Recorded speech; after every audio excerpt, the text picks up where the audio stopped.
ನಮಸ್ಕಾರ ಗೆಳೆಯರಿ, stock market Kannada ಚಾನಲ್ಗೆ ಸ್ವಾಗತ ಸುಸ್ವಾಗತ. ಗೆಳೆಯರಿ, ವಿಡಿಯೋದಲ್ಲಿ ಇತ್ತೀಚೆಗೆ ತುಂಬಾನೇ ಚರ್ಚೆಯಲ್ಲಿರುವಂತಹ ಒಂದು ಇಂಪಾರ್ಟೆಂಟ್ ಟಾಪಿಕ್ ನ ಬಗ್ಗೆ ಕವರ್ ಮಾಡ್ತಾ ಇದ್ದೀನಿ. ಬಹುಶಃ ಆ ಟಾಪಿಕ್ ಯಾವುದು ಅಂತ ನಿಮಗೆ ಗೊತ್ತಾಗಿರ್ಬೋದು. ಈಗಾಗಲೇ ಥಂಬ್ನೇಲ್ ನ ಮೂಲಕ ನೋಡೋಣ, ಅದ್ರ ಬಗ್ಗೆ ಒಂದಷ್ಟು ವಿಷಯವನ್ನ ತಿಳ್ಕೊಳ್ಳೋಣ. ಯಾಕೆ ಇಲ್ಲಿ ಹೆಚ್ಚು ತಲೆ ಕೆಡಿಸ್ಕೊಳ್ತಿಲ್ಲ, ಅದರಿಂದ ಏನಾದ್ರೂ ಅಡ್ವಾಂಟೇಜಸ್ ಇದೆಯಾ, ಡಿಸ್ಅಡ್ವಾಂಟೇಜಸ್ ಏನಾದ್ರೂ ಇದೆಯಾ, ಅಥವಾ ಫ್ಯೂಚರ್ ಅಲ್ಲಿ ಇದೇನಾದ್ರೂ ತಲೆನೋವು ತರುತ್ತಾ, ಇದೆಲ್ಲದರ ಬಗ್ಗೆ ಒಂದಷ್ಟು ವಿಷಯವನ್ನ ತಿಳ್ಕೊಳ್ಳೋಣ. ಆಸ್ ಎ ಮಾರ್ಕೆಟ್ ಪಾರ್ಟಿಸಿಪೆಂಟ್ಸ್ ಖಂಡಿತ ಈ ವಿಷಯಗಳು ನಮಗೆ ಗೊತ್ತಿರಬೇಕು. ಯಾಕೆಂತಂದ್ರೆ ಮೋಸ್ಟ್ ಆಫ್ ದ ಟೈಮ್ ನಾವು ಪೊಲಿಟಿಕಲಿ ಮೋಟಿವೇಟೆಡ್ ಆಗಿ ಮಾತಾಡ್ತಾ ಇರ್ತೀವಿ. ಬಟ್ ಆಸ್ ಎ ಇನ್ವೆಸ್ಟರ್ ನಾವು ಇದರಿಂದ ಎಕಾನಮಿಗೆ, ಮಾರ್ಕೆಟ್ಗೆ ಅಥವಾ ನಮ್ಮ ಇನ್ವೆಸ್ಟ್ಮೆಂಟ್ಸ್ಗೆ ಏನಾದ್ರೂ ಸಮಸ್ಯೆ ಆಗುತ್ತಾ, ಅಥವಾ ಸಮಸ್ಯೆ ಆಗೋ ರೀತಿಯಲ್ಲಿ ಏನಾದ್ರೂ ಡೆವಲಪ್ಮೆಂಟ್ಸ್ ಆಗ್ತಿದ್ಯಾ, ಇದನ್ನ ನೋಡ್ಬೇಕು. ಪ್ರಾಕ್ಟಿಕಲಿ, ಪೊಲಿಟಿಕಲಿ ಯಾರೋ ಏನೋ ಮಾತಾಡ್ತಾರೆ ಅಂತ ನೋಡಿ ನಾವು ಖಂಡಿತ ಅದಕ್ಕೆ ರಿಯಾಕ್ಟ್ ಮಾಡಕ್ ಹೋಗ್ಬಾರ್ದು. ಯಾಕಂದ್ರೆ ಆಸ್ ಎ ಮಾರ್ಕೆಟ್ ಪಾರ್ಟಿಸಿಪೆಂಟ್ಸ್ ಈ ವಿಷಯಗಳು ಪ್ರಾಕ್ಟಿಕಲಿ ಯಾವ ರೀತಿ ಅಡ್ವಾಂಟೇಜಸ್ ಅನ್ನ ತರ್ತಾ ಇದೆ, ಅಥವಾ ಇನ್ ಕೇಸ್ ಏನಾದ್ರು ಇದು ಡಿಸ್ಅಡ್ವಾಂಟೇಜಸ್ ಅನ್ನ ತರ್ತಾ ಇದೆಯಾ, ಇದ್ರ ಮೇಲೆ ಡಿಸಿಷನ್ ತಗೊಳ್ಬೇಕು. ನೋಡೋಣ ಏನು ವಿಷಯ, ಏನ್ ಸಮಸ್ಯೆ ಇದೆ, ಅಥವಾ ಏನಾದ್ರು ಅಡ್ವಾಂಟೇಜಸ್ ಇದೆಯಾ, ಡಿಸ್ಅಡ್ವಾಂಟೇಜಸ್ ಇದೆಯಾ, ಎಲ್ಲವನ್ನು ತಿಳ್ಕೊಳ್ಳೋಣ. ಮೊದಲಿಗೆ ಡಿಸ್ಕ್ಲೇಮರ್ ಕೊಡ್ಲಿಕ್ಕೆ ಇಷ್ಟಪಡ್ತೀನಿ. ಇಲ್ಲಿ ಯಾವ್ದಾದ್ರು ಸ್ಟಾಕ್ ಅನ್ನ ಮೆನ್ಷನ್ ಮಾಡಿದ್ರೆ ಅದು ಯಾವ್ದನ್ನು ಕೂಡ ನಾನು ರೆಕಮೆಂಡ್ ಮಾಡ್ತಿಲ್ಲ. ಫರ್ದರ್ ಸ್ಟಡಿ ಮೆಡಿಟೇಷನ್ ತಗೊಳ್ಬಹುದು. ಆಸ್ ಎ ಎಜುಕೇಶನಲ್ ಪರ್ಪಸ್ ನಾನು ಈ ವಿಡಿಯೋ ಮುಂದೆ ತರ್ತಾ ಇದ್ದೀನಿ. ಹಾಗೆ ಅಕೌಂಟ್ ಓಪನಿಂಗ್ ಲಿಂಕ್ ಡಿಸ್ಕ್ರಿಪ್ಷನ್ ಅಲ್ಲಿ ಇರುತ್ತೆ. ಇಂಟ್ರೆಸ್ಟ್ ಇರೋರು ಅಕೌಂಟ್ ಓಪನ್ ಮಾಡಬಹುದು. ಹಾಗೆ ಇನ್ವೆಸ್ಟ್ಮೆಂಟ್ ಗೆ ಸಂಬಂಧಪಟ್ಟಂತೆ ನಿಮ್ಗೆ ಏನಾದ್ರು ಸಪೋರ್ಟ್ ಬೇಕು ಅಂತಂದ್ರೆ ನಮ್ಮನ್ನ ಕಾಂಟ್ಯಾಕ್ಟ್ ಮಾಡಬಹುದು ಇಲ್ಲಿರುವಂತ ನಂಬರ್ ಮೂಲಕ. ಇಲ್ಲಿ ಮೆನ್ಷನ್ ಮಾಡಿರುವಂತ ಎಲ್ಲ ಸರ್ವಿಸಸ್ ನಮ್ಮ ಮೂಲಕ ಸಿಗುತ್ತೆ. ಬಟ್ ಕಂಡೀಷನ್ ಒಂದೇ, ನೀವು ನಮ್ಮ ಮೂಲಕ ಅಕೌಂಟ್ ಓಪನ್ ಮಾಡಿರಬೇಕು. ಜೊತೆಗೆ ಇದು ಫ್ರೀ ಆಫ್ ಕಾಸ್ಟ್ ಆಗಿರುತ್ತೆ, ಯಾವುದೇ ರೀತಿ ಚಾರ್ಜಸ್ ಏನು ನಾವು ಮಾಡೋದಿಲ್ಲ. ಅಕೌಂಟ್ ಓಪನ್ ಮಾಡ್ಕೊಳ್ಳಿ, ಕಾಂಟ್ಯಾಕ್ಟ್ ಮಾಡಿ. ಹಾಗೆ ಅಕೌಂಟ್ ಓಪನ್ ಮಾಡುವಾಗ ಏನಾದ್ರು ಸಮಸ್ಯೆಗಳಾದ್ರೆ ಕೂಡ, ಅಥವಾ ಅಕೌಂಟ್ ಓಪನಿಂಗ್ ಪ್ರೋಸೆಸ್ ಅರ್ಧದಲ್ಲೇ ಸ್ಟ್ರಕ್ ಆಗಿದ್ರೆ ಕೂಡ ಫೋನ್ ಮಾಡಿ, ನಮ್ಮ ಟೀಮ್ ಇಂದ ನಿಮ್ಗೆ ಸಪೋರ್ಟ್ ಮಾಡ್ತೀವಿ. ಗೆಳೆಯರೆ, ಇವತ್ತಿನ ಟಾಪಿಕ್ ಬಂದು ರುಪಿ ವರ್ಸಸ್ ಡಾಲರ್. ನಿಮ್ಗೆಲ್ರಿಗೂ ಗೊತ್ತಿರೋ ಹಾಗೆ ಡಾಲರ್ ತುಂಬಾ ಒಳ್ಳೆ ಸ್ಟ್ರಾಂಗ್ ಪರ್ಫಾರ್ಮೆನ್ಸ್ ಅನ್ನ ಕೊಡ್ತಾ ಇದೆ.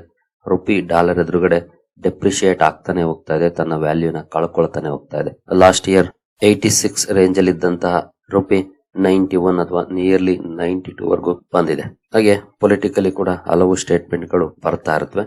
ಖಂಡಿತ ಅವೆಲ್ಲ ಅಬ್ವಿಯಸ್ಲಿ ಬರಲೇಬೇಕು. ಬಟ್ ಆಸ್ ಎ ಇನ್ವೆಸ್ಟರ್ ನಾವು ಇದರಿಂದ ಏನಾದ್ರೂ ಡಿಸ್ಅಡ್ವಾಂಟೇಜಸ್ ಆಗ್ತಿದ್ಯಾ ಅಥವಾ ಅಡ್ವಾಂಟೇಜಸ್ ಆಗ್ತಿದ್ಯಾ, ಇದನ್ನ ನೋಡಿ ನಾವು ಡಿಸೈಡ್ ಮಾಡಬೇಕು, ಪೊಲಿಟಿಕಲ್ ಸ್ಟೇಟ್ಮೆಂಟ್ ಗಳನ್ನ ನೋಡಿ ಅಲ್ಲ.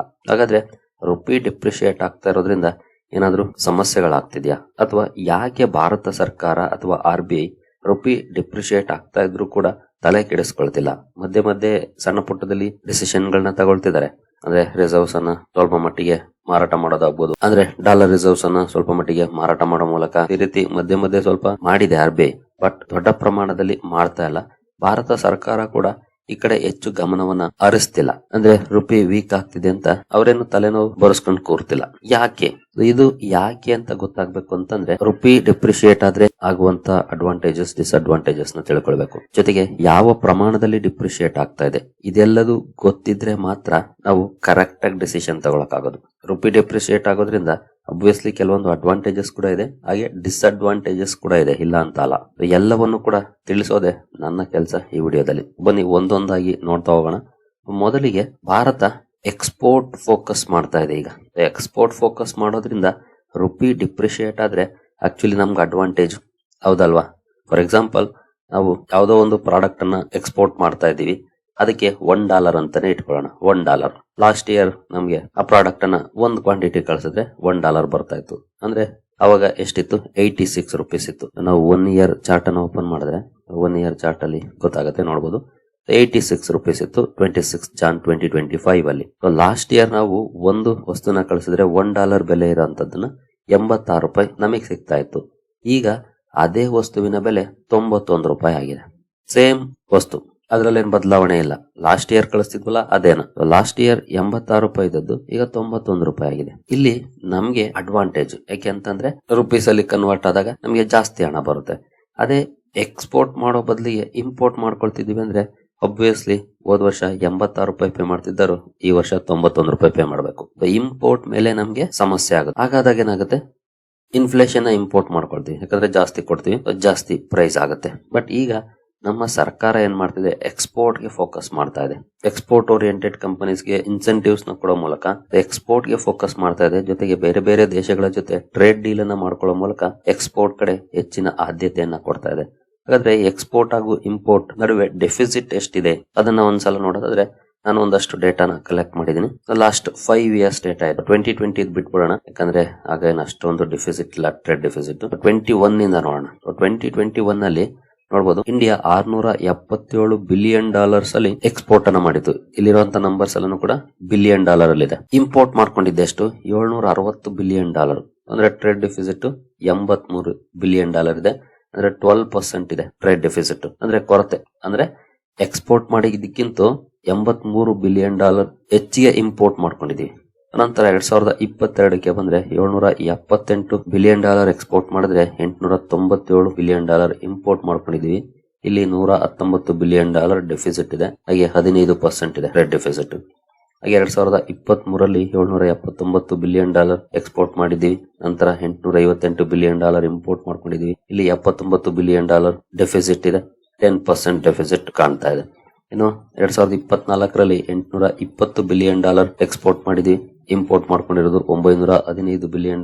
$94 ಬಿಲಿಯನ್ ಟ್ರೇಡ್ ಡೆಫಿಸಿಟ್ ಇದೆ. 11.45%. ಅಂದ್ರೆ ಇಲ್ಲಿ ಡೆಫಿಸಿಟ್ ಏನ್ ತುಂಬಾ ದೊಡ್ಡ ಪ್ರಮಾಣದಲ್ಲಿಲ್ಲ. 10 to 15% ಡೆಫಿಸಿಟ್ ನೋಡ್ಲಿಕ್ಕೆ ಕಾಣ್ತಾ ಇದೆ.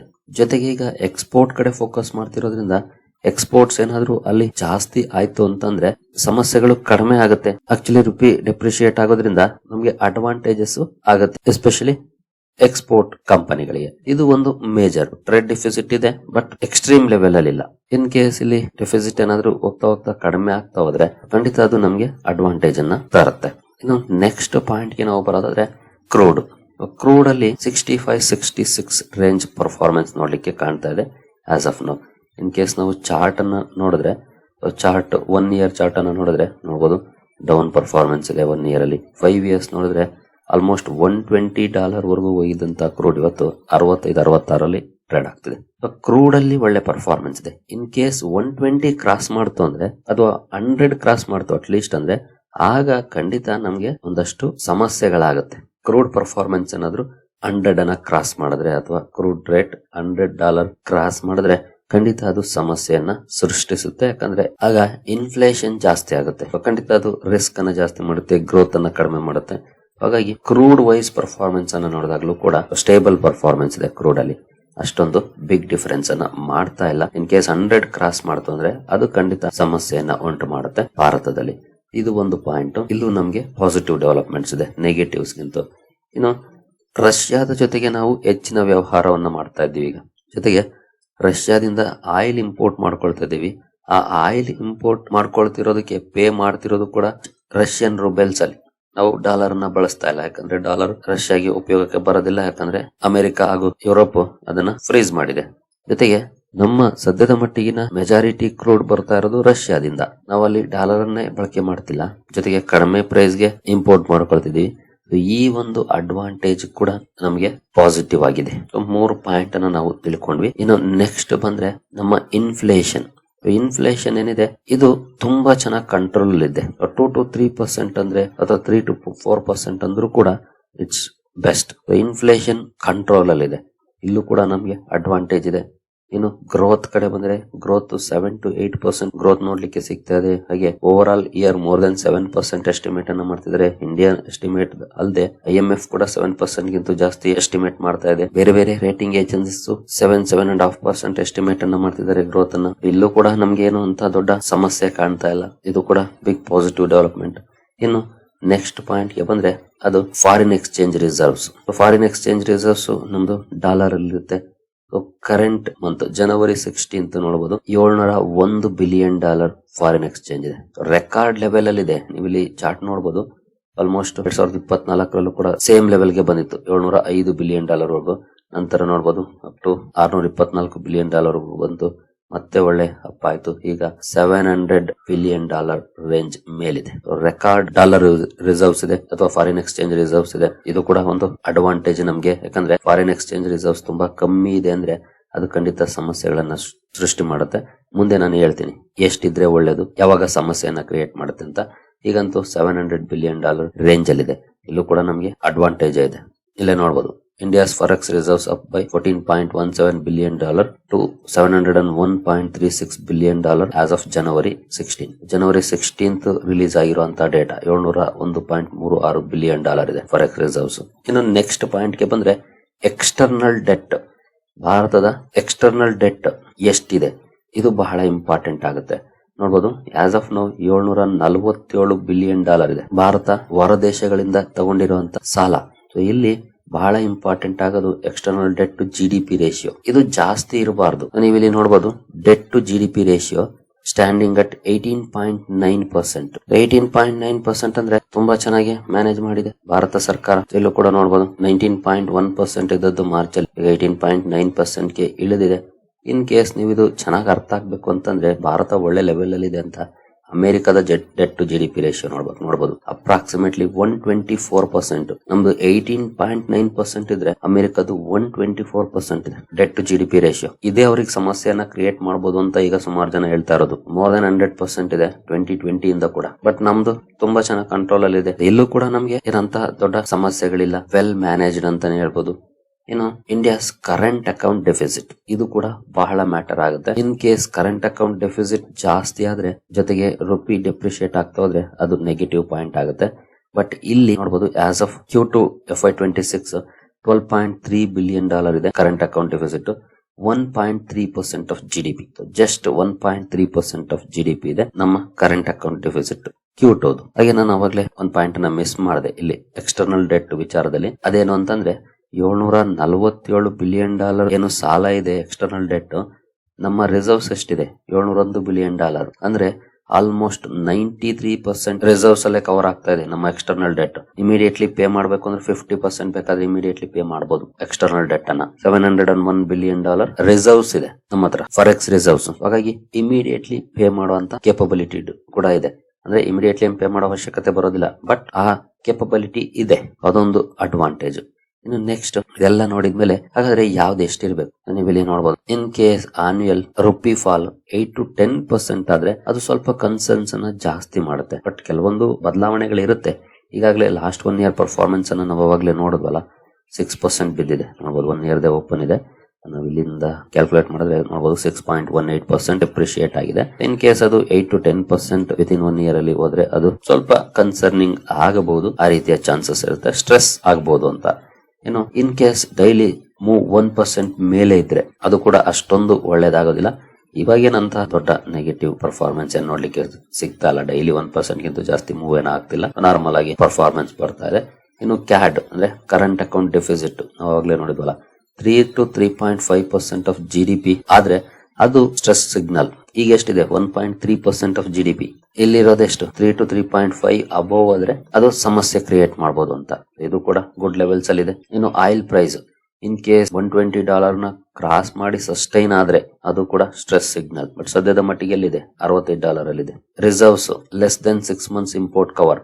ಫಾರ್ ಎಕ್ಸಾಂಪಲ್ ನಾವೇನು ಇಂಪೋರ್ಟ್ ಮಾಡ್ಕೊಳ್ತಿದೀವಿ, ನಮ್ದು ಡೆಫಿಸಿಟ್ ಇರೋದೆಷ್ಟು ಒಂದು ವರ್ಷಕ್ಕೆ $100 ಬಿಲಿಯನ್ ಅಂತಾನೆ ಇಟ್ಕೊಳ್ಳೋಣ. ಅದನ್ನ 12 months ಗೆ ಡಿವೈಡ್ ಮಾಡಿದ್ರೆ ಎಷ್ಟಾಗುತ್ತೆ? $7 ಬಿಲಿಯನ್ ಅಥವಾ $8 ಬಿಲಿಯನ್. 6 ತಿಂಗಳಿಗೆ ಆಗುವಷ್ಟು ರಿಸರ್ವ್ಸ್ ಇದ್ರೆ ಸಾಕು ನಮ್ಮ ಹತ್ರ. 6 ತಿಂಗಳಿಗೆ 2 ವರ್ಷಕ್ಕೆ ಬೇಕಾದ್ರೂ ಆಗುತ್ತೆ ಡೆಫಿಸಿಟ್ ಇರೋದನ್ನ ಲೆಕ್ಕ ಮಾಡಿದ್ರೆ. ಅಷ್ಟು ರಿಸರ್ವ್ಸ್ ಇದೆ. $701 ಬಿಲಿಯನ್ ಇದೆ. ಇನ್ ಕೇಸ್ ನಾವು ಟೋಟಲ್ ಇಂಪೋರ್ಟ್ ಇದೆಯಲ್ಲ ಇದು ವರ್ಷದಿದೆ. ಫಾರ್ ಎಕ್ಸಾಂಪಲ್ 900ನ್ನ 12ರಿಂದ ಡಿವೈಡ್ ಮಾಡಿದ್ರೆ ಎಷ್ಟು ಬರುತ್ತೆ? $76 ಬಿಲಿಯನ್ ಬರುತ್ತೆ. 76 ಮಲ್ಟಿಪ್ಲೈಡ್ ಬೈ 6 $457 ಬಿಲಿಯನ್ ಬರುತ್ತೆ. ನಮ್ಮ ಹತ್ರ ರಿಸರ್ವ್ಸ್ ಎಷ್ಟಿದೆ? $701 ಬಿಲಿಯನ್. ನಾವು ಅದರಲ್ಲೂ ಎಸ್ಪೆಷಲಿ ಇಂಪೋರ್ಟ್ ಮಾತ್ರ ಲೆಕ್ಕ ಹಾಕ್ತಿದೀವಿ, ಎಕ್ಸ್ಪೋರ್ಟ್ ಬಿಟ್ಟು. ಎಕ್ಸ್ಪೋರ್ಟ್ ಕೂಡ ಮಾಡ್ತಾನೆ ಇರ್ತೀವಿ, ಎಲ್ಲೂ ನಿಲ್ಲೋದಿಲ್ಲ. ಇನ್ ಕೇಸ್ ಎಕ್ಸ್ಪೋರ್ಟ್ ನಿಲ್ಲಂತ ಲೆಕ್ಕ ತಕೊಂಡ್ರು ಕೂಡ $457 ಬಿಲಿಯನ್ ಬೇಕಾಗುತ್ತೆ 6 ತಿಂಗಳಿಗೆ. ಬಟ್ ನಮ್ಮ ರಿಸರ್ವ್ಸ್ ಇರೋದು $701 ಬಿಲಿಯನ್. ನಾವು ಸುಮ್ನೆ ಎಕ್ಸ್ಪೋರ್ಟ್ ಬಿಟ್ಟು ಲೆಕ್ಕ ಮಾಡಿದ್ರು ಕೂಡ, ಎಕ್ಸ್ಪೋರ್ಟ್ ಸೇರಿಸ್ಕೊಂಡು ಡೆಫಿಸಿಟ್ ಮಾತ್ರ ಲೆಕ್ಕ ಮಾಡಿದ್ರೆ ತುಂಬಾನೇ ದೂರ ಇದೆ. ಸೊ ಈ ಎಲ್ಲ ಕಾರಣಗಳಿಗೆನ ಭಾರತ ಸರ್ಕಾರ ಆಗ್ಲಿ ಅಥವಾ RBI ಆಗ್ಲಿ ಏನು ಈ ಡೆಪ್ರಿಸಿಯೇಷನ್ ಆಗ್ತಾ ಇದೆ ಇದಕ್ಕೆ ತಲೆ ಕೆಡಿಸ್ಕೊಳ್ತಿಲ್ಲ ಸದ್ಯದ ಮಟ್ಟಿಗೆ. ಬಟ್ ಕ್ಲೋಸ್ಲಿ ವಾಚ್ ಅಂತೂ ಮಾಡ್ತಾ ಇದೆ ಸರ್ಕಾರ ಕೂಡ, at the same time RBI ಕೂಡ.